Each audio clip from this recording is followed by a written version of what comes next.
Now let's understand how the gradient descent algorithm learns the parameters.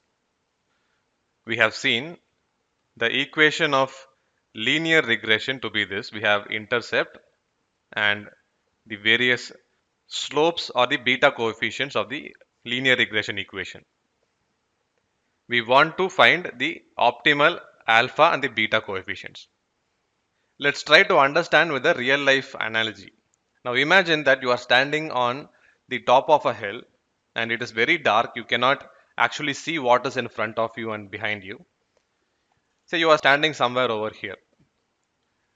And this is the profile of the hill. Now this hill itself represents the profile of the cost function. Profile of the cost function.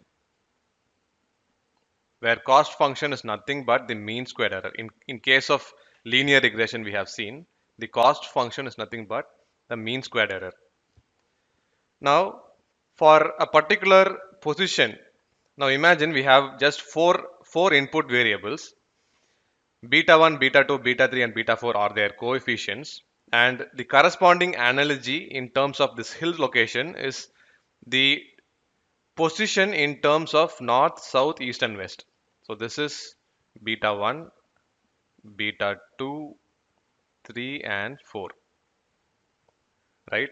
Now you know at this position what is the beta 1, beta 2, beta 3, beta 4 values, and you have a particular cost function. Let me call the current position as position 1 and we have a corresponding cost function C1. We know these values now. What is the next step that you have to take?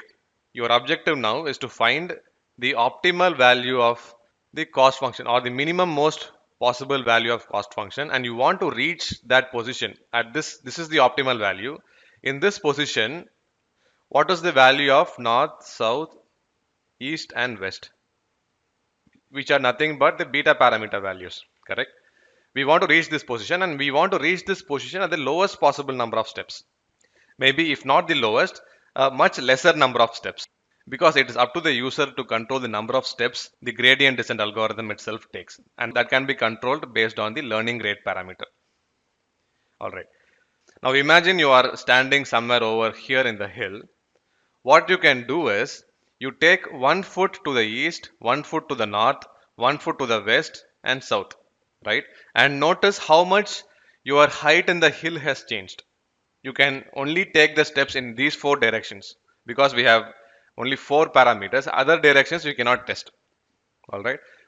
You notice how much the height has fallen or increased, and depending on that you change the values of your north, south, east and west locations that corresponds to the beta 1, beta 2 values in the appropriate direction. For example, if moving in north and east decreases your height in the hill or the cost function, whereas moving in south and west, if you move west, the height is increasing in the hill, right? So suppose south and west increases your height. Depending on these values, how much it changed, you will update the values of the parameters. And that's exactly what happens in gradient descent as well. Now, what we referred into the analogy as taking one small step in the various different directions, it is actually called taking the partial derivative of the cost function with respect to that particular parameter. And this is also called the gradient of the cost. Gradient of the cost with respect to the respective parameters.